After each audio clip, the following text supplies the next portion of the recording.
This is Women Road Warriors with Shelley Johnson and Kathy Tuccaro. From the corporate office to the cab of a truck, they're here to inspire and empower women in all professions. So gear down, sit back, and enjoy.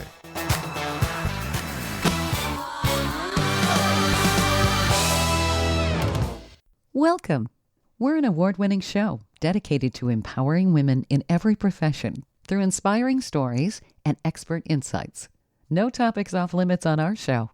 We power women on the road to success with expert and celebrity interviews and information you need.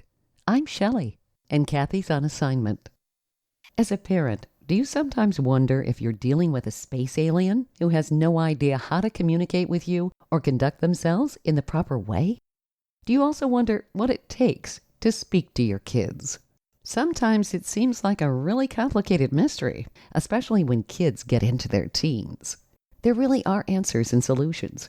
Meri Wallace is the author of The Secret World of Children: Why Children Behave the Way They Do.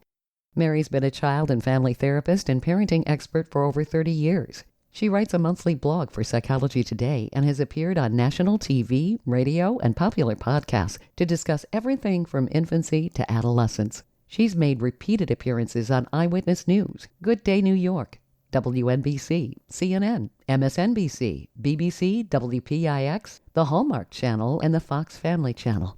Meri is also the author of Birth Order Blues and Keys to Parenting Your 4-Year-Old. Meri helps parents understand the developmental reasons for behaviors that their children have and teaches them positive words and actions to take in response.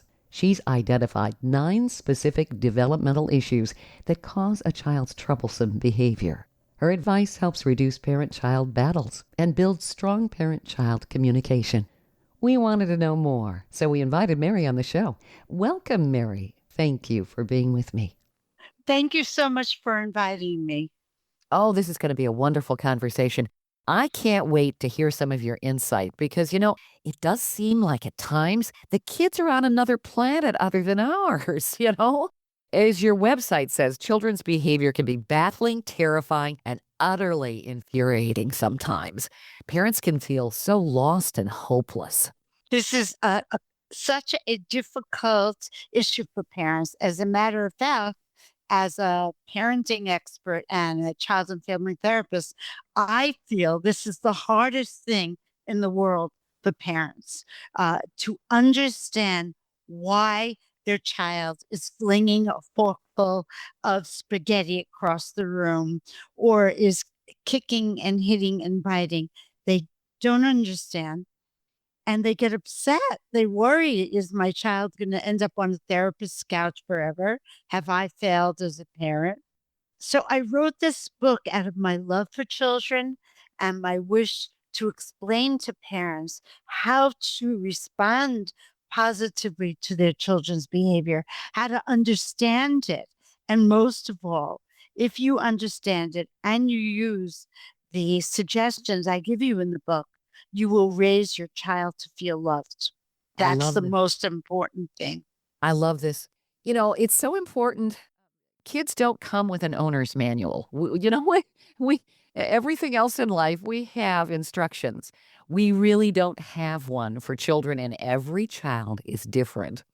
So, your insight is so valuable. Before we talk about some of the things that you can share with parents, I wanted to cover a little bit about your background so our listeners can get to know you. How did you decide to become a parenting expert, and what's your background in therapy?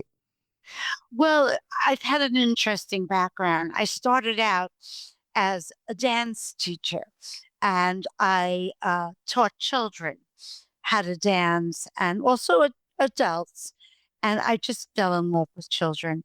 And I wanted to learn more about their development. And I wanted to teach parents how to work with their kids better. I've lived long enough to be on a street corner watching parents hitting their kids because they're so frustrated and frightened and they don't know what to do. Growing up, I could see where my parents were making mistakes. So I really wanted to learn a lot about how parents can do this in the best way possible so that they would feel self-confident and the kids, as I said before, would grow up feeling loved. I think it's so needed. It's kind of interesting after having children, raising children, all of that, humankind has been doing that forever, but it's still a mystery. And it seems to change. Of course, technology changes everything, society changes. So there are different theories all the time on how to parent. And it does seem like parenting may be more difficult today. I know I see a lot of kids out there that they really have some bad behavior. Not stuff I used to see when I was a child. Is there something that's different out there? Have children gotten a lot more angry? Well, I think that children are facing many more difficulties and than ever before. I mean, school shootings and Yeah. climate change, and there's a lot of scary things going on. And with the internet, there's so much access to uh, uh, issues such as drinking and smoking and drugs, and children are living in a very different environment than they did earlier on.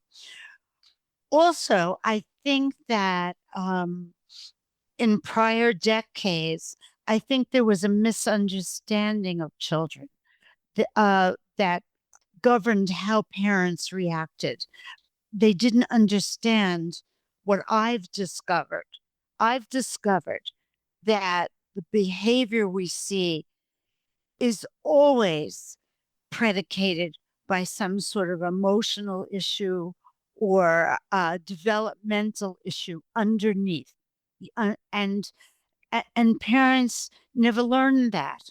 So through the centuries, the belief was, okay, here's how you raise a child.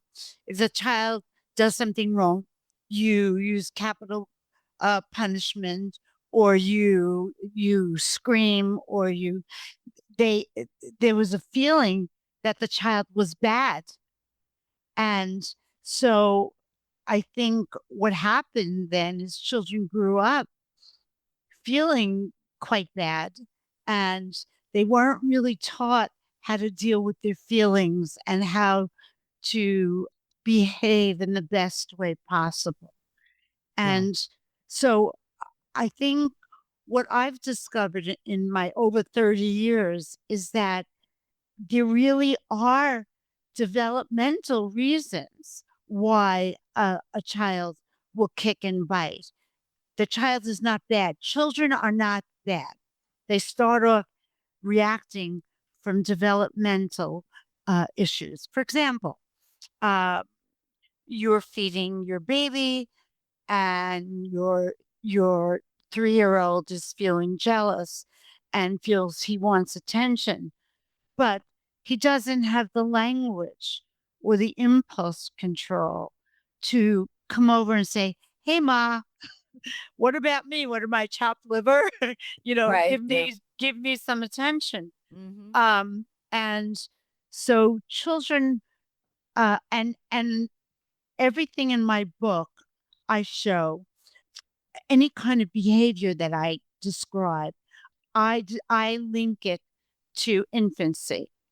Little babies, when they're hungry or frustrated, will thrash their arms and legs. They will react physically.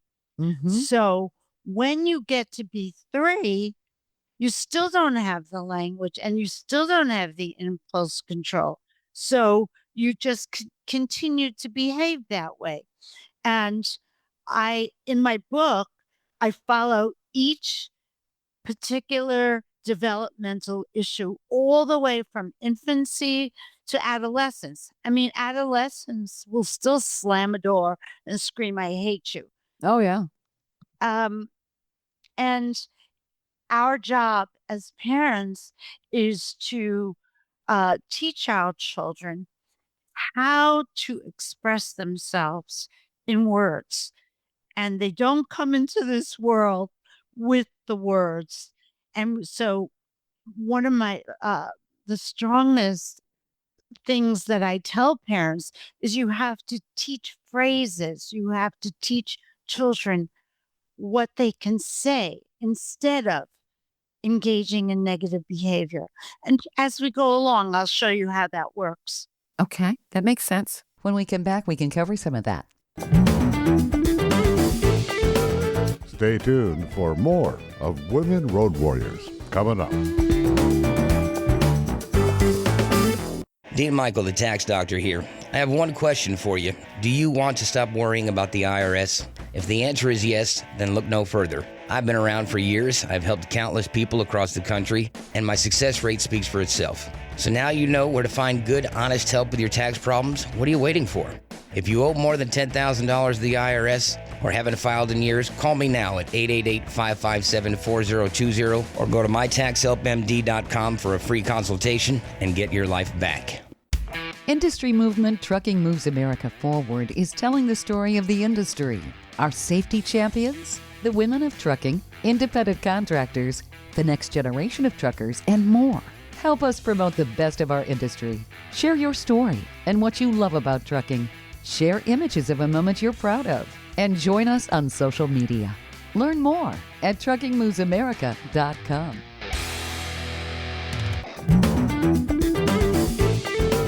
Welcome back to Women Road Warriors with Shelley Johnson and Kathy Tuccaro. If you're enjoying this informative episode of Women Road Warriors, I wanted to mention Kathy and I explore all kinds of topics that will power you on the road to success. We feature a lot of expert interviews. Plus, we feature celebrities and women who've been trailblazers. Please check out our podcast at womenroadwarriors.com and click on our episodes page. We're also available wherever you listen to podcasts, on all the major podcast channels like Spotify, Apple, YouTube, Amazon Music, Audible, you name it. Check us out and bookmark our podcast. Also, don't forget to follow us on social media. We're on Twitter, Facebook, Instagram, Pinterest, LinkedIn, YouTube, and other sites. And tell others about us. We want to help as many women as possible. If you've ever looked at your child, especially a teenager, and wondered if you're trying to communicate with someone from another planet, you're not alone.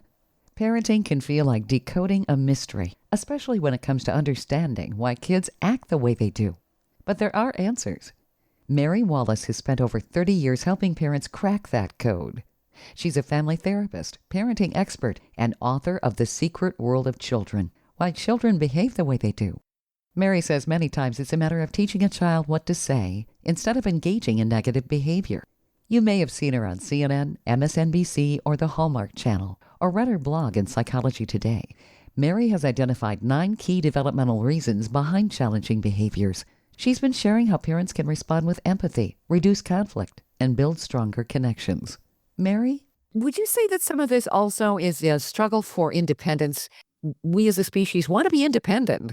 And if you look at the 2-year-old, the terrible twos, they're saying no. They want their way. When you look at adolescents, the same thing. They're trying to break free of their parents' rules and basically function on their own, which is part of the natural process. Do you think that's part of what comes into play there? Absolutely. And it is one of the 9 developmental issues that underlie a child's behavior.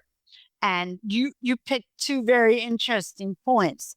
A 2-year-old and a teenager do have something in common. They very much want to be independent. A 2-year-old suddenly has all these new skills and wants to put her shoes on by herself and will kick you and push you away when you try to help her put the shoes on, even though she can't put them on by herself. So it's the question of how to work with that.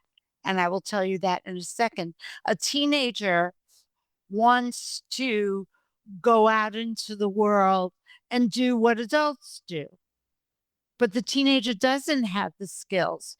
And we need to teach the teenager skills. So with the 2-year-old, we say, oh, I can see you really want to do that, but you really want to put on your shoe by yourself. Okay, I'll tell you what. You put on one shoe and I'll put on the other. or to a teenager, say, you know what? I know you really want to walk to school on your own, but we'll walk together to school, and I will show you how to do it safely. I will show you where you can stop if you have any problems, who can help you. We'll go over how to cross the large streets. So our job is to be like a mentor to our child, to teach our child in that particular situation what steps to take. Mm-hmm. And so they will internalize the skills and be able to function more independently. And they'll remember that. Essentially, you're also striking a compromise. You put on one shoe, I'll put on the other. So they're still being able to be independent. But then while you're putting on their shoe, they can kind of observe what you're doing too. Yes, we always want to acknowledge the child's wish. You wish to be independent. That's good.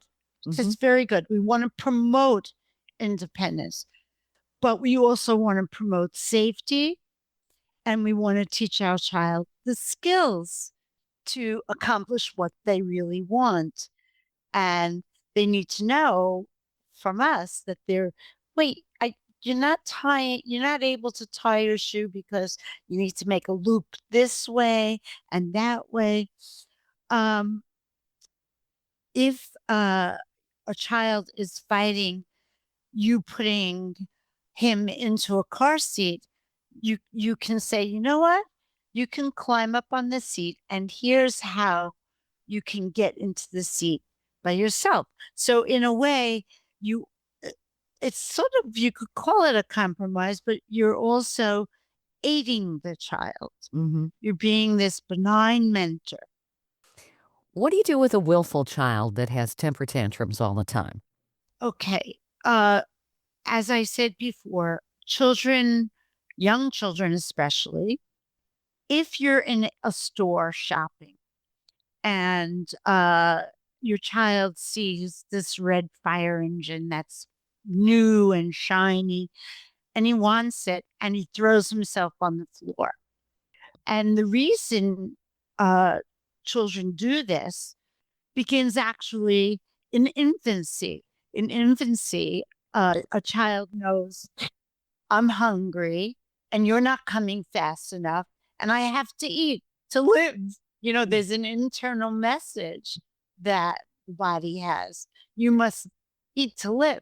So children will scream and cry, but later on, as they grow, they transfer their urgent wishes to everything they want.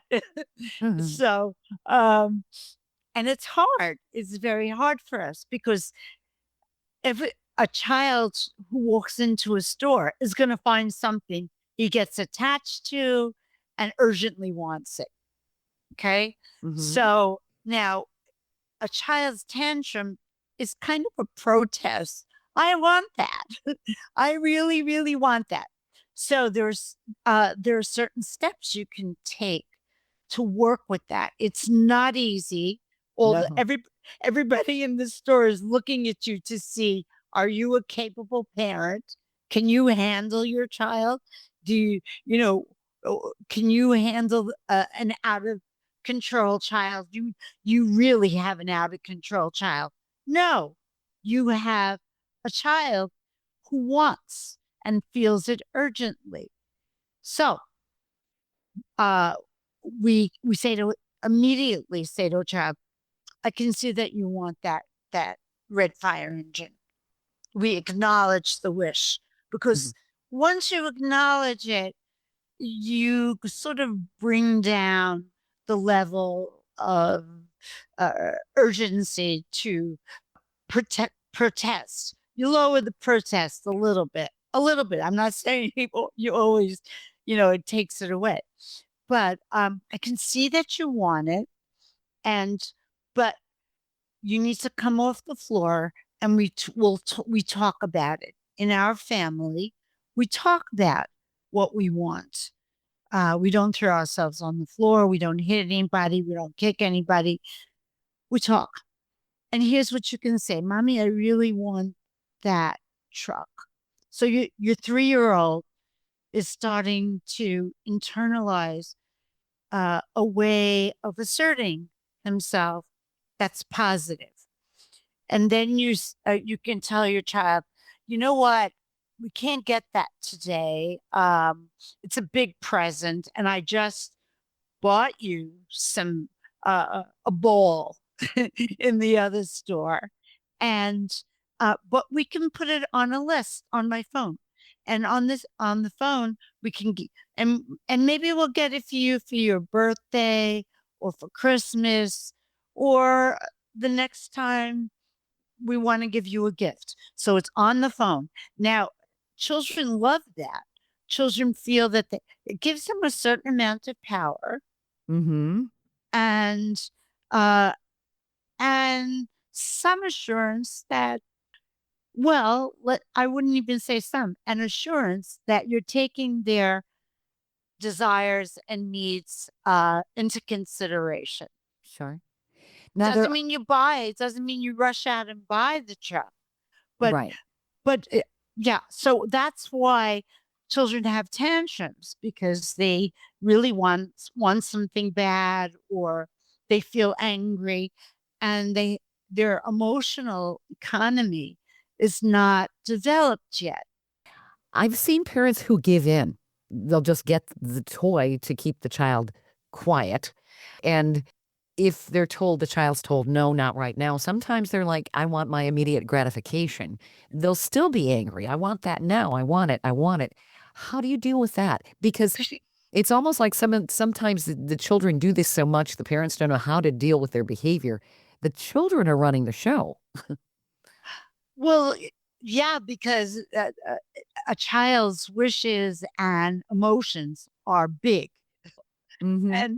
And so sometimes it feels easier just to give in. I don't want to fight. And in my book, I also talk about the parents' childhood. And maybe in childhood, they had a parent and they didn't want to fight. They didn't want to fight. They were afraid to fight with their parent, or the parent never gave them toys. So, as parents, it's not only what the child's presenting, but our own experiences come to the fore. It can ignite all kinds of old issues of our own. And and in my book, in every chapter, I talk about, let's say, love. Is the need for love is one of the developmental issues that children have. So think about your own experiences with love. Did your parents give you enough attention? Did they hug you? Did they tell you I love you? So when you're dealing with your child, it affects how you respond to your child. So when we go back to the fire engine,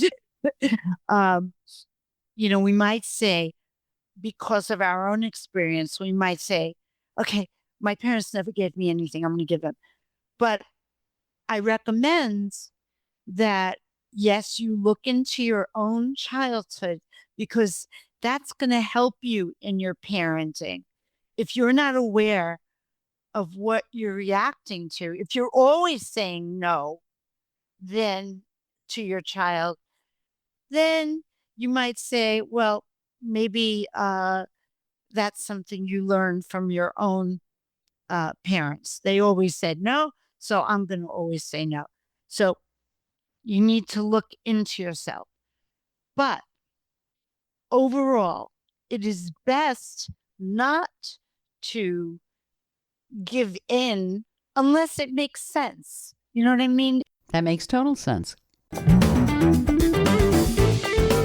Stay tuned for more of Women Road Warriors coming up. Dean Michael, the tax doctor here. I I have one question for you. Do you want to stop worrying about the IRS? If the answer is yes, then look no further. I've been around for years, I've helped countless people across the country, and my success rate speaks for itself. So now you know where to find good, honest help with your tax problems. What are you waiting for? If you owe more than $10,000 to the IRS or haven't filed in years, call me now at 888-557-4020 or go to mytaxhelpmd.com for a free consultation and get your life back. Welcome back to Women Road Warriors with Shelley Johnson and Kathy Tuccaro. If you've ever looked at your child, especially a teenager, and wondered if you're trying to communicate with someone from another planet, you're not alone. Parenting can feel like decoding a mystery, especially when it comes to understanding why kids act the way they do. But there are answers. Meri Wallace has spent over 30 years helping parents crack that code. She's a family therapist, parenting expert, and author of The Secret World of Children, Why Children Behave the Way They Do. Meri says many times it's a matter of teaching a child what to say instead of engaging in negative behavior. You may have seen her on CNN, MSNBC, or the Hallmark Channel, or read her blog in Psychology Today. Meri has identified 9 key developmental reasons behind challenging behaviors. She's been sharing how parents can respond with empathy, reduce conflict, and build stronger connections. You know, Meri, there's so many differences with children, especially by gender. Boys and girls are different, and they have to be handled differently. I mean, I've heard that from my friends. And boys and girls can have totally different ways of handling the teenage years. You've talked about 9 specific developmental issues that cause children's troublesome behavior. Did you want to highlight some of those? I know that we don't have time to probably cover everyone, but maybe give us some tidbits, because I know the listeners are going to say, Okay. what are they? Okay, so the need for love. Children need love. That's the most important need. And again, I'm starting from infancy with all of these. They need to be touched. Touch is like one in the beginning is like one of the most important things. You need to touch, hug, give attention to your child. To a child, attention equals love, and you must do that so that the child feels love. The second issue that is an underlying cause of a lot of children's behavior is curiosity. They are naturally born with it. You will see a 2-week-old child lift up his body and look around outside the crib. They are in love with the world. They have and actually they've done studies that show that curiosity is the most important thing for children in learning.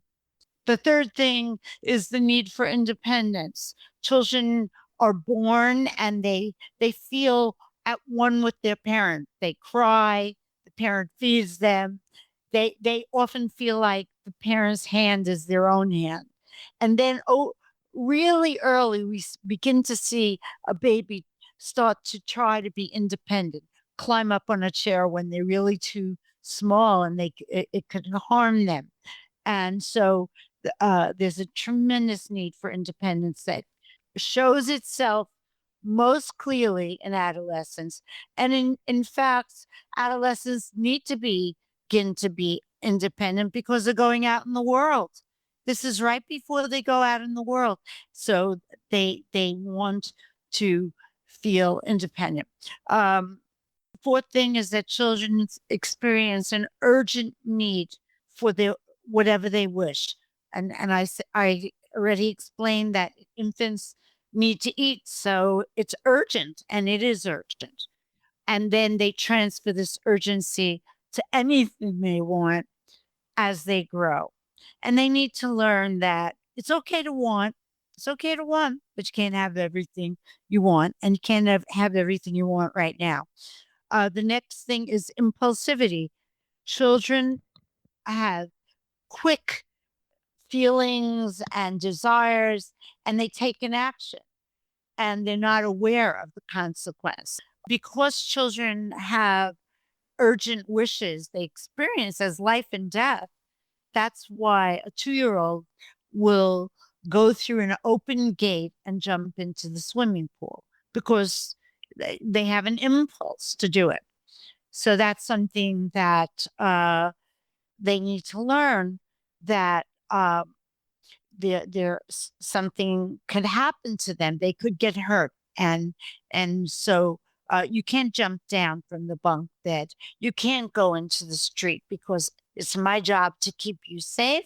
And so over time, and it takes a very long time for children to control their impulses. As a matter of fact, it's the frontal cortex of the brain. The frontal cortex of the brain actually is only fully developed when an individual is 25.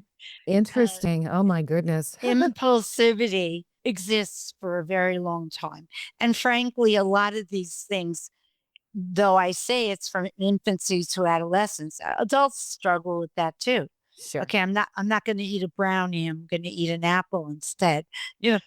Oh, sure. And then there's a very important issue that children live in the moment. When they get out of bed, they're not thinking, I have to get dressed because I have to go to school. Little children especially, they'd rather play. So they jump into play, and it's very hard to get them to stop playing, to get dressed. It's very hard to get children to brush their teeth because they'd rather play than brush their teeth. So they live in the here and now. They're focused on what they want to do. Oh, yeah. I remember as a child, I didn't like to have to take time to go to the bathroom. It was interrupting what I was doing. Absolutely. Yeah. Absolutely. And then they don't know if you say, okay, we're leaving in 3 minutes. They'll go, what's a minute? Yeah. Little kids, they don't know what it is. I remember my mother in the summertime. I'm a redhead, and Mom wanted me to stay out of the sun so I wouldn't get burned. And she'd say, you need to stay in the shade. You need to stay in the shade. And I wasn't in the shade. And she finally came out and she said, what are you doing? And I looked at her. I said, what is the shade? I have no idea. Exactly. Exactly. And it takes time to teach children about time. What is a second? What's a schedule? What do you need to do each day? You start off with a calendar that has a picture of all the activities that a child needs to do that day. But we need to be patient because they have such strong urges and desires that it is very hard for a child to stop what they're doing. It feels like a loss. You've got that as one of your developmental issues, the desire for pleasure. And during adolescence, oh my, you got the sexual stuff going on with the hormones, But this pleasure is so interesting because it actually starts in infancy. There is a mechanism in our body that makes eating pleasurable so that there's a release of dopamine. So our species will survive. And this need for pleasure continues all the way through a child's growing up and adulthood. But the thing is that over time, with our patient instruction and guidance, children learn how to handle it better. Sure. Every child also has, as our last, I think I covered all 9, fear and anxiety. Naturally, when a baby is born, there's a natural instinctive feeling that I could get hurt and killed in a second. I mean, that's an instinct. So the fight or flee, comes from there. I need to survive. All life is about survival. And these 9 issues also have to do with survival. The child's main goal is to survive. And they need love for it. They need independence. A lot of the issues that I have mentioned are all about survival. So we have to help children understand what is, in fact, really dangerous and what they need to do to protect themselves. Sure. Stay tuned for more of Women Road Warriors coming up. Dean Michael, the tax doctor here. I have one question for you. Do you want to stop worrying about the IRS? If the answer is yes, then look no further. I've been around for years. I've helped countless people across the country, and my success rate speaks for itself. So now you know where to find good, honest help with your tax problems. What are you waiting for?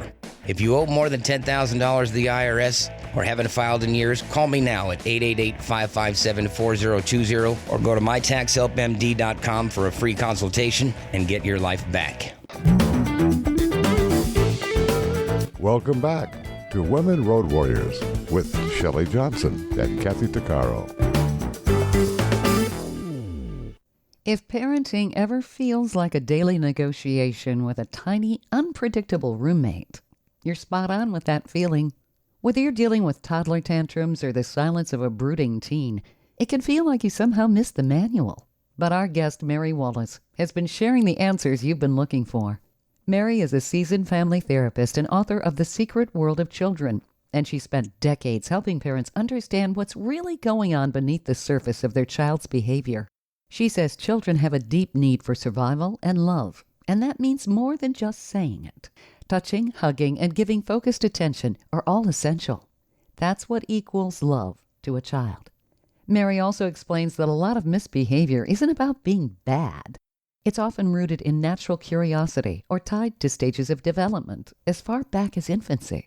She's identified 9 specific reasons why kids act out and offers practical, real-life strategies to reduce the conflict and strengthen communication. Meri, there are a lot of things to think about as a parent that I don't think a lot of parents are even aware of. Parents really need to be self-aware. They have to use a lot of understanding. But this gives a really good perspective of all the stuff that's going on in a developing child. This is a book I think all parents really need to pick up, maybe before they even have children. The Secret World of Children, Why Children Behave the Way They Do. Where can people find your book, Meri? Well, it's on Amazon. And you could just go on Amazon and get it. Excellent. And can people work with you virtually? Do you do virtual sessions? Yes, I do. Okay. I do, and telephone. I do that. Especially since COVID, I began to do that, more and more, and it works beautifully. Oh, absolutely. And that's convenient for parents if they need something like right now, I can't drive to your facility, so I need to talk right now, and can we set up an appointment? So this is convenient. Can people go to meriwallace.com? That's MERIWALLACE.com? Yes.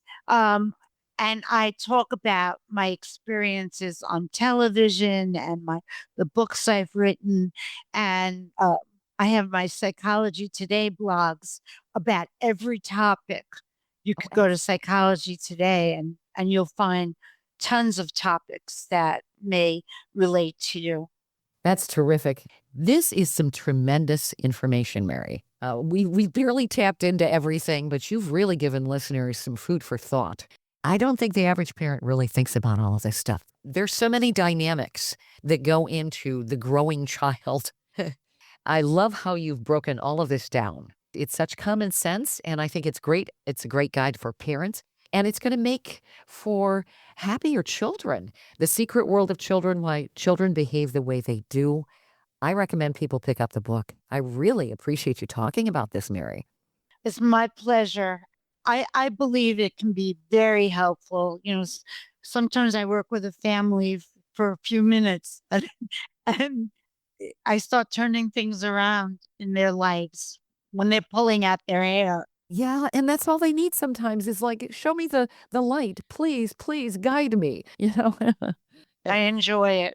Oh, I love what you're doing. This is terrific. Thank you, Meri. I appreciate you being on the show. We hope you've enjoyed this latest episode. And if you want to hear more episodes of Women Road Warriors or learn more about our show, be sure to check out womenroadwarriors.com. And please follow us on social media. And don't forget to subscribe to our podcast. On our website, we also have a selection of podcasts just for women. There are a series of podcasts from different podcasters. So if you're in the mood for women's podcasts, just click the Power Network tab on womenroadwarriors.com. You'll have a variety of shows to listen to anytime you want to. Podcasts made for women. Women Road Warriors is on all the major podcast channels like Apple, Spotify, Amazon, Audible, YouTube, and others. Check us out. And please follow us wherever you listen to podcasts. Thanks for listening. You've been listening to Women Road Warriors with Shelley Johnson and Kathy Tuccaro. If you want to be a guest on the show or have a topic or feedback, email us at sjohnson@womenroadwarriors.com.